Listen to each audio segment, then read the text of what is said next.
Jason D. Wright is a trial lawyer, international law expert, and a decorated combat veteran of the United States Army, where he served in the U.S. Department of Defense as a military public defender in Europe and in Guantanamo Bay on the 9/11 Capitol case. As a first attorney, JAG, it's pronounced JAG or J-A-G? JAG. In United States Army history, to serve as aide-de-camp to a division commander in combat. Wright in Iraq advised on international law, national security law, and the laws of war. Wright was rated the top defense attorney in Europe among his peers and won first place in a national trial advocacy competition sponsored by the New York City Bar Association. Wright clerked for the Army's Office of the General Counsel in the Pentagon, as well as at Rocket Docket, the U.S. District Court for the Eastern District of Virginia. Wright is professor of practice at the Washington and Lee University School of Law, where he has directed a clinic in international tribunals and is the founder of the Wright Law Firm, PLLC, in New York City. He graduated cum laude from George Mason University School of Law and holds a master's degree in international human rights law from Oxford.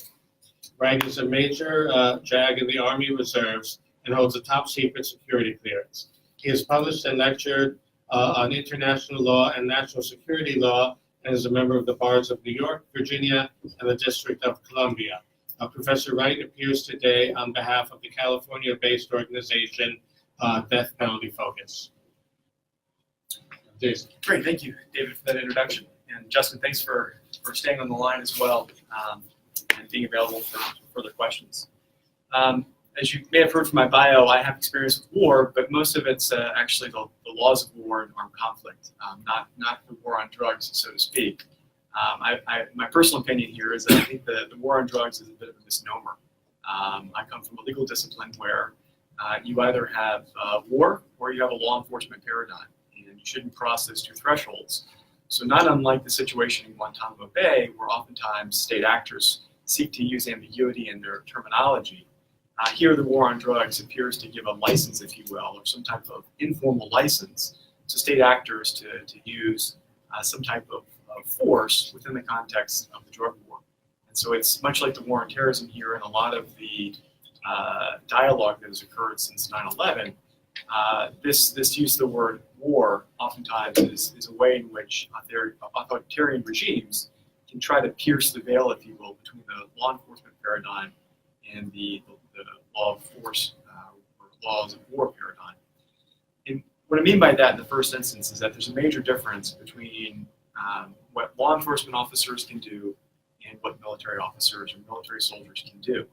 And that when it comes to a declared war or some type of active hostilities, state actors actually have a license to kill.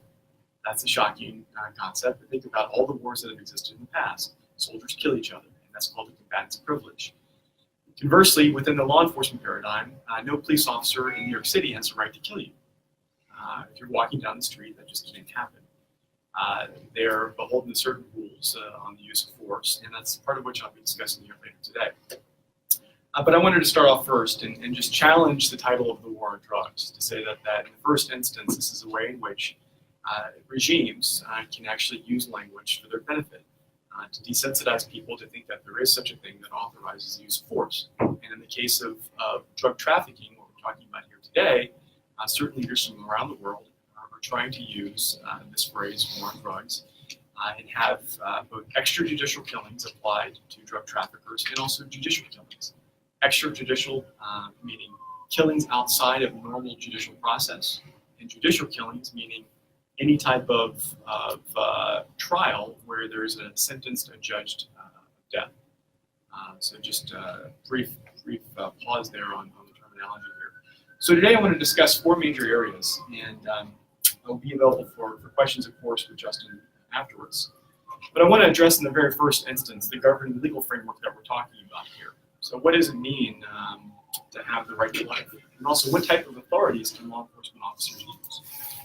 Secondly, I want to move on to some of the facts and discuss not only the Philippines, but also what we're hearing about in Singapore, Bangladesh, and Singapore And then present for our current purposes here in the United States, death penalty focus has also asked me to address the current administration's perspective on the use of the death penalty, so judicial killing within the context of drug trafficking. Finally, I want to move on to what I would call advocacy, or where do we go from here for those individuals that are interested in pursuing some measure of accountability to stop these practices. So with that, we're right across the street from the United Nations. I'm sure everyone in this room is familiar with the Universal Declaration of Human Rights and the International Covenant on Civil and Political Rights. We have, of course, a basic inalienable right to life, and that exists throughout cultures, and not only is it enshrined in the Universal Declaration of Human Rights at Article 3, but it's also in the International Covenant on Civil and Political Rights at Article 6. Moreover, we all have the right not to be arbitrarily detained, and that if we are to be detained, it has to be pursuant to some type of judicial process or legal process. With that in mind, to go back to the laws of war paradigm, of course, individuals can lose their right to life in some circumstances in a war zone if they're engaged in hostilities. The same is true for combatants or civilians who engage in armed conflict. They can be briefly detained for imperative reasons of national security. That's not the case here when we're talking about a war on drugs. Civilians just cannot be detained for reasons of safety. They have to be detained pursuant to some type of criminal infraction. So with this question, when can a law enforcement officer, whether an officer is in New York City, is in the Philippines, Singapore, or Malaysia, when can they use force against a civilian? And we have some principles from 1990. They're called the Basic Principles on the Use of Force and Firearms by Law Enforcement Officials. And these principles have been adopted worldwide, in essence, and they are followed as a matter of custom by all nations in the world. Well, essentially, a law enforcement officer can only use firearms or lethal force in self-defense, or in defense of others who are facing some type of imminent bodily harm or serious bodily harm, to include death. It's a very basic concept, right? Self-defense. So if there's a situation where a law enforcement officer in New York City fears for his life and that an individual is raising a weapon at them and they have a belief that the individual is going to fire the weapon at the police officer is entitled to use force. And that doesn't mean the police officer has to use force. It just means that they have the right to use force if they so choose, or to protect someone else. And the same principle extends throughout the world. For any of you who are interested in reading about these concepts, I commend you to that 1990 publication. Again, it's called Basic Principles on the Use of Force and Firearms by Law Enforcement Officials. And as we know, as a matter of domestic process here in the United States and in most countries in the world, if a law enforcement officer does actually use force outside of self-defense, then they also can be subject, or they should be subject, to national prosecution as well. So where are we right now? We've heard a little bit about the Philippines and the situation that's happening here. Justine and David both mentioned that there's 20,000 deaths as a result of the current drug war there. And the New York Times has reported as well as recently as February that they've confirmed 12,000 extrajudicial killings, whether by the state or by vigilante groups.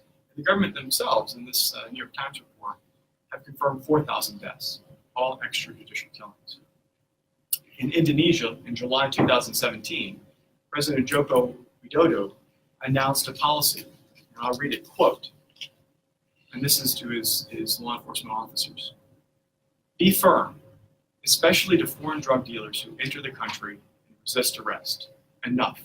Just shoot them. So the president there of Indonesia is announcing a state policy to shoot on sight, essentially, any drug traffickers. And as of December last year, Indonesia's own National Narcotics Bureau reported that 79 suspects were killed in 2017 under this policy, to include 10 foreigners as well. Turning to Bangladesh, CNN reports as of May 15, 2018, that the government there started an unprecedented drive to clear the streets of dealers and suppliers. From May 15, 2018 to June 5th, 2018, there have been 130 individuals killed by police and approximately 12,000 individuals detained pursuant to this so-called war on drugs. And in Singapore, for judicial killings, so that is through state process, the legal process, Amnesty International reports that there were 10 executions in 2017, with 17 more individuals sentenced to death for drug trafficking offenses. Now, in the ordinary course, there are some countries in the world that recognize the death penalty for certain types of crimes that may involve drugs. Now, let me turn to the United States, for instance. Those of you in the room may have heard that in March of 2018, the current administration announced a new policy for prosecutions. It has been the history of the United States, pursuant to our statutes passed by Congress and also through rulings of the Supreme Court, that any murder that is committed in the course of some type of drug transaction is eligible for the death penalty.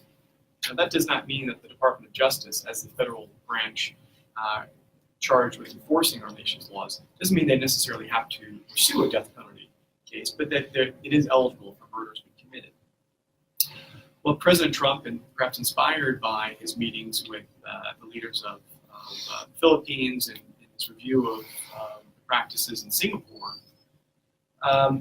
announced a policy on March 19 that the White House, this is on a White House fact sheet, that it will seek the death penalty against drug traffickers where appropriate under current law.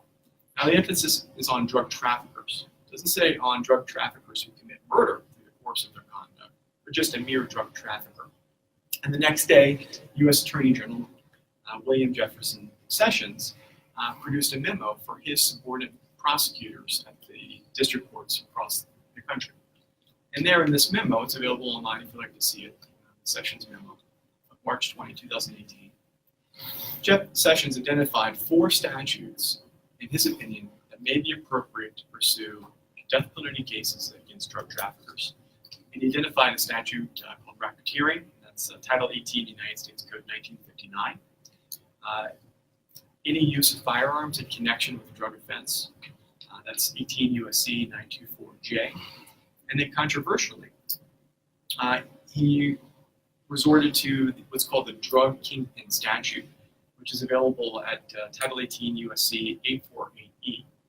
And they're traditionally, again, a drug kingpin, which is defined as an individual who generates revenues in excess of $20 million a year through drug sales, or it transacts over 600 grams. Traditionally, if a drug kingpin is engaged in conspiracies where individuals are murdered in connection with drug trafficking, the Department of Justice has been able to pursue death penalty cases. Think about the situation of El Chapo, Joaquin Guzman, who's located just a few blocks from here in the Metropolitan Correctional Center. I don't think few would dispute, for those individuals who are supportive of the death penalty, would challenge the Department of Justice general authority, legal authority, to pursue a capital case against him, just for example, based on his alleged complicity in the Sinaloa cartel. What's controversial about the current administration's current plan is that they are encouraging U.S. prosecutors to pursue the death penalty against mere drug traffickers who do not engage in murder, who have no blood on their hands, if you will, with any homicides. The Death Penalty Project has reported that since the passage of this 1994 bill, which allowed for, at least in theory, some of these prosecutions, that there have been 20 death-eligible cases that have been brought forward in the United States for drug traffickers. But these cases all require some murder to have been committed. So in terms of where we are right now, we have several countries in Asia that are pursuing aggressively extrajudicial killings. And whether it's through vigilantes or through state-sponsored groups, such as law enforcement officials, it's a concerning trend. And this trend, of course, is filtered over into the perspectives of the current administration to use a legal process to pursue the death penalty against drug traffickers. As far as policy is concerned, policy arguments in support of these extrajudicial, if you will, judicial killings, is that it serves a deterrent effect. And that if individuals know that there is a death-eligible penalty, or in fact that police officers will act with impunity against drug traffickers, that somehow it'll stop individuals from engaging in this trade. And we know, of course, that as a general rule, the death penalty has zero deterrent effect on individuals committing crimes. The most important thing you can do is to foster these types of sustainable development goals, to provide opportunities to individuals not to engage in these practices. But be that as it may, what can we do as advocates? And I'm sure those of you in this room are all wondering, well, what can I do, or how can I tell my friends and others to support initiatives to counter the illegal, and I'll call it illegal, extrajudicial killings that are occurring in Bangladesh, in Singapore, in Indonesia, and the Philippines. And what can I do here in the United States if, in fact, the current administration at a U.S. district court, say in Manhattan or in Virginia or in California, wants to try to pursue a death-eligible case against a mere drug trafficker? Well, in the first instance, let me focus on the United States. As a lawyer, I can tell you this is not going to go anywhere. Jeff Sessions and his current policy to provide is to encourage his prosecutors to pursue death-eligible cases for just drug traffickers will not satisfy current constitutional law. The Supreme Court in the 2008 case called Kennedy versus Louisiana very clearly said that first, in order for there to be a death-eligible offense, it has to abide by some type of national consensus. There has to be an agreement. And the death penalty in the United States is it's on the ropes. There's just a slight majority of individuals actually support it right now in the United States. But secondly, the crime, a death-eligible crime, has to be proportional to the actual act itself. And by that, here the court said, in the case of an unfortunate rape of an 8-year-old girl, where the death penalty was sought against the assailant, the Supreme Court said there has to be homicide for a death-eligible case. So I think if there is a charging decision by the current administration to pursue just a trafficker, to pursue a death-eligible case against a trafficker, I think that's going to be dismissed very, very quickly by a U.S. district court judge. And if it goes up on appeal, which I'm sure the administration would appeal it, I believe that the courts of appeal and the U.S. Supreme Court would be more consistent with the 2008 law. So I think we shouldn't really be worried in the United States. Certainly we should be worried about the rhetoric and how this is influencing others, and perhaps police officers and the conduct of their duties, but even national police chiefs, when faced with some of these more aggressive postures committed by the current administration, they've continued to issue proper guidance to their law enforcement officers. For instance, you may have heard about one of the tweets to go rough on individuals, on drug dealers, on criminals, treat them rough. And of course, there was a backlash from a number of police chiefs around the country to reaffirm to their subordinates, here are the guidelines for the use of force as law enforcement officers, and do not vary from that. But what can we do internationally? Well, I think Justine is certainly leading the charge. It's always the first step is to engage and participate with civil society groups. Shedding light on these issues is the first step in achieving some measure of accountability. And so I commend Justine for his work and for the work of others. We saw from Senator Hontiveros' work. Do what you can to support the local legislation in the Philippines. Her national bill could go a long way if passed.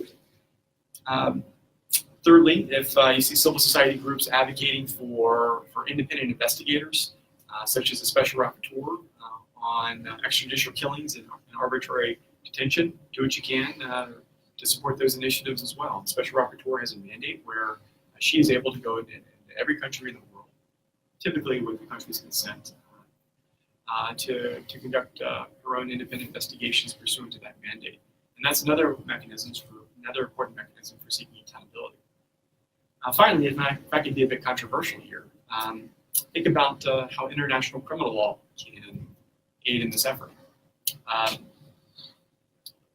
Within the jurisdiction of the International Criminal Court, there is jurisdiction for things that are called crimes against humanity.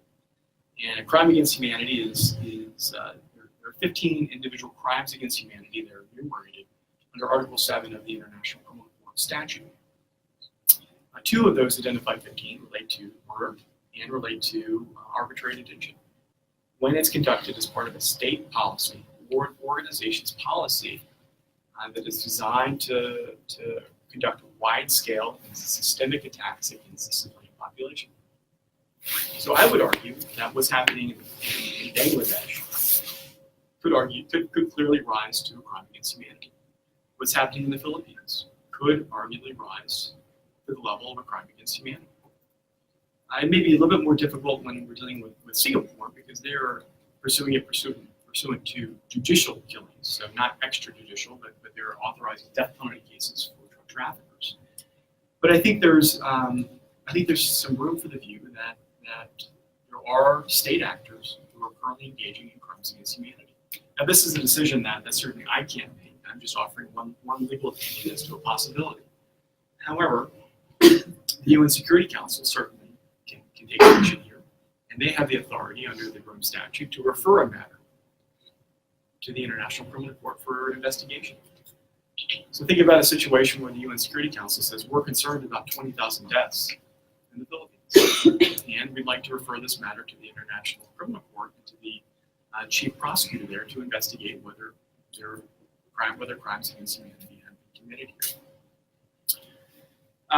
Unfortunately, not jurisdiction through the Security Council is one way that the ICC can take cognizance of a matter. Another way is where the individual state itself is a state party. And of the countries we discussed today, the Philippines is a signatory, Bangladesh is a signatory, but Singapore and Indonesia are not signatories. So the Security Council certainly has the discretion here. And I can tell you I'm working on a case right now based on a 2011 Security Council referral. I have a matter involving Libya, where Libya is not a state party, but I'm currently serving as counsel for a number of victims who have had family members that are victims of extrajudicial killings in Libya. And so this is a method of seeking accountability, and against these particular state actors, I've already filed a criminal complaint in France against them. So this is also another way, is to use an ICC process to gain leverage through other processes. So not all is lost, and I would echo the senator's words that there is hope here.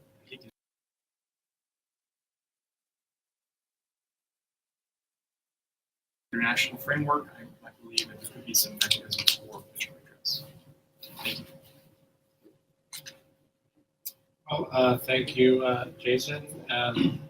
I'll mention that a few weeks ago, my organization released a sign-on statement.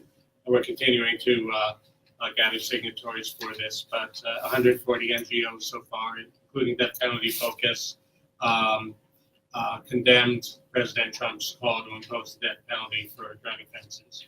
And the statement critiques his claims about countries like Iran and China and Singapore, which claim success, but it doesn't stand up. In fact, in Iran, they have essentially gutted the death penalty for drug offenses.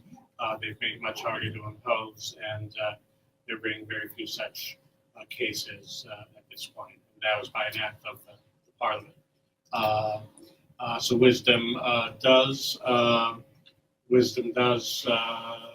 grow in places, perhaps before it again gets lost. So it turns out, actually, and I didn't realize this when we scheduled the event, but today is the 20th anniversary of the signing of the Rome Statute, which created the International Criminal Court. There are some events across the street in UN headquarters recognizing that. Several potential speakers had to decline because of all the work they were doing for the 20th anniversary today. The ICC actually has initiated a preliminary investigation on the situation in the Philippines. Oh, that's great. Yeah, a few months ago. I looked and I didn't see anything official on the website. Yeah, they've done that. We hope that there is attention paid to Indonesia and Bangladesh on this as well. But so far, that's what they're doing. And in response, President Duterte transmitted notification to the court that they're withdrawing from the Rome Statute. But people in the Philippines need to understand, and really pleased that ABS-CBN is here. President Duterte has claimed that the ICC lacks jurisdiction over the Philippines because they withdrew from the treaty. So this is false on every level. The Philippines remains in the treaty until a year from when they withdrew, which means March 2019. And any crime within the ICC's jurisdiction committed up till now and through next March will remain in this jurisdiction. The treaty does not allow a country's leaders to withdraw in order to become safe from prosecution for their prior crimes. Now, we're talking about two issues here, which, as Jason noted, are not exactly the same. We're talking about extrajudicial killings in the drug war, and we're talking about the death penalty for drug offenses. These are interrelated politically, and in some ways they're interrelated as far as policy goes. We do need to be clear that they are distinct from one another and different roles apply. The ICC is not going to prosecute officials for lawful administration of the death penalty, even if some of us think, because of treaties and other reasons, they are not to have that. But one thing, also for people in the Philippines especially, to bear in mind, the Philippines has a favorable trade arrangement with the European Union. Feelings are quite strong in the EU over this. The EU officials have made clear that enacting the death penalty under law would be a red line for them. The Philippines would be likely to lose its duty-free trade. And Duterte and other advocates of the death penalty don't talk about that. But it seems like it make the Filipinos so keep close watch on President Trump's trade wars, because if Philippine Congress passes the death penalty, you may be starting your own with the European Union as well. I think we can turn to discussion now. Justine, Skype says that you are still with us.